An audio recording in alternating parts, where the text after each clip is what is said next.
Hello, everyone. It's great to be here at the start of the climate action in the aftermath of COP26. And then, of course, thinking about what COP26 represent and what do we think will happen from now to COP27, I would say, towards COP28 as well. Of course, it's always a pleasure to be among my dear friends and family of the European B Corp community.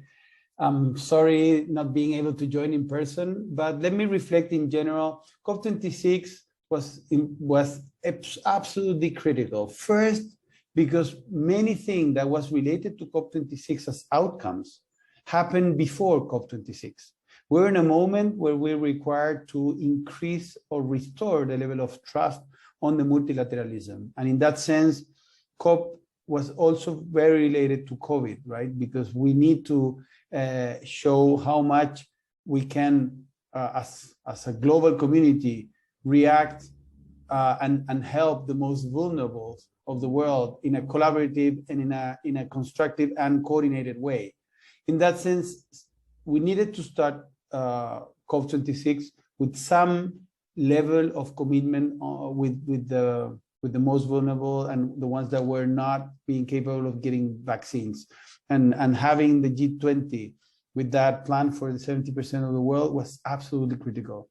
Then, of course, we needed COP26 to be able to somehow be capable on answering certain remaining questions and remaining doubts of the process.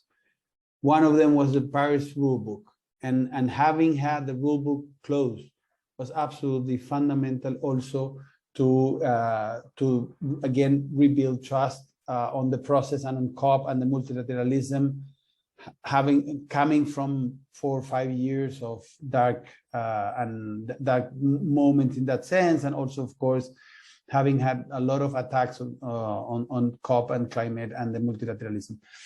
Then, if you see the Glasgow Pact, you will see so many references to the 1.5 degrees, so many references to science. That's something that was not there only 2 years ago.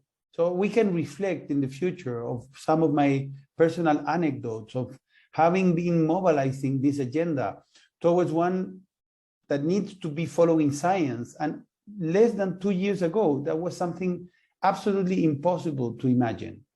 Having, of course, references to the major problem that both coal and fossil fuel subsidies represent and deforestation represents. Those were things, again, that only 2 years ago, even less than 2 years ago, were nothing that imaginable. If you can check on the importance that were made to the role of the business sector, the financial institutions, the subnational governments, and having a plan for the next 5 years, very concretely, on how to mobilize the Race to Zero, the Race to Resilience, the Glasgow Financial Alliance for Net Zero, those major campaigns that are related to the 3 pillars of the Paris Agreement. It's absolutely critical. We now have a possibility of COP26 and the period between COP25 and COP26 be one in which science is now in the center. Loss and damage is now something absolutely relevant, resilience and adaptation.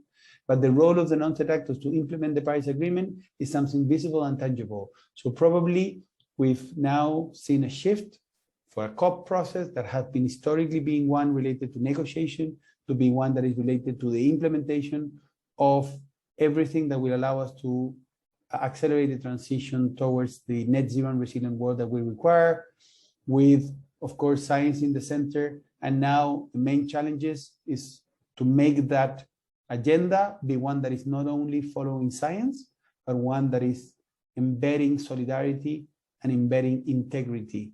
And now we're entering a phase, and this year will be a year of credibility and accountability. We will need to see how every single promise is not only accelerating, how we can add more and more commitments to the trajectory, but how we can definitely fulfill every single commitment with concrete actions that will therefore really position ourselves into the 1.5 resilient trajectory. Of course, we will celebrate when we solve the crisis. it's not moment to cheer up or imagine that we have solved the crisis, because we're not yet there. But definitely COP26 and these last 2-3 years have been ones in which we have done the strong steps into the right direction, and therefore increase the level of hope that we as humans can solve this crisis and reach sustainable development. Hope to see you all soon, and hope to have this conversation much deeper in the near future. See you all. Bye-bye.